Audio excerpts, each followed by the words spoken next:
Attorney and former investigator to the U.S. Senate and House of Representatives, Sam Dewey. Sam, good morning to you. 4-hour closed-door testimony. Now we're getting the spin from both sides. What are your top takeaways? Two things. The first is that it is extraordinary because it completely destroys Joe Biden's narrative, had no idea, never talked to my son, was just not involved. Joe Biden either very much was involved and knew what he was doing or was an ostrich with his head in the sand. It's one thing to say hello to your son's business partners. You don't just get on an open speakerphone with your son's business partners when you're the vice president and control the policy those business partners want to influence. Yes, please continue.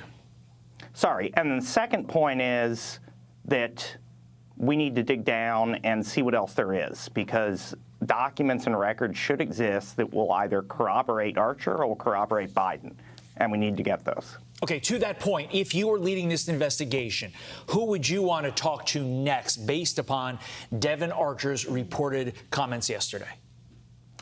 So two things. I think the most important thing is to continue to get the records, which Chairman Comer has done a good job on getting the bank records. I think you want to get other records, the business emails, business transactions, and then you want to interview the other people on the other side of those transactions. So there was testimony that the value add Hunter Biden brought to the Burisma board was the Biden brand. You want to confirm that with as many people as possible. You want to pull strings and build a fulsome case.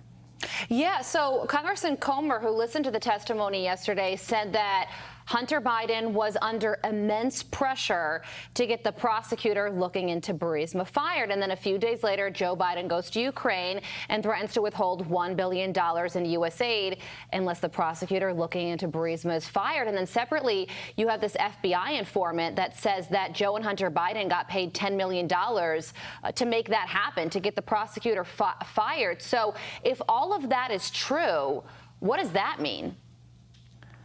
Then we're definitely in the realm of impeachment. If that actually happened and the current Department of Justice is doing everything it can to cover things up. And let's not forget, I mentioned records. As an attorney, if I'm defending a client, they've done nothing wrong, you just turn over the records. You say, here you go. They may be private, but in this instance, it's better for my business, better for me to show you everything was on the up and up. That's what President Trump did with the transcript. When George W. Bush was accused of machinations at his Department of Justice, he turned everything over because they said, you know what, yeah, normally we'd keep this confidential, but it's too important to show the American people that we are about justice, that we are fair. And they said, here, look at it. All the records in the administration's hand, in Biden's hand, where are they? Yeah. Democrats in lockstep said Archer provided no evidence to implicate Joe Biden. Take a listen to Democrat Congressman Dan Goldman. The witness was unequivocal and stated very clearly that they never discussed any business on that phone conversations. There were niceties, and there was a hello, and we talked about the weather or whatever it was, but it was never any business. That's a lot of weather, Sam Dewey. What's your reaction to that incomprehensible statement from Dan Goldman? I mean, it's too cute behalf, and Mr. Goldman is an experienced prosecutor. He knows, again, that if the vice president is repeatedly getting on the phone with his son's clients, who he has to know are involved in international policy that he's involved in making, even if niceties are being discussed, that is significant. That in and of itself is a problem, and that's if you believe the Democrats at their word. There is plenty of evidence to suggest it went further than this, and if you are at the top end of a scheme to influence, peddle, or whatever else you want to call it, you're not going to comment directly. That's why you have people below you. You show up, you show you're involved, and then you let your lower level people handle it. That's how these conspiracies work. Mr. Goldman's put a lot of people in jail for those things. He knows that. Well, Devon Archer said that Burisma paid Hunter Biden up to $1 million a year.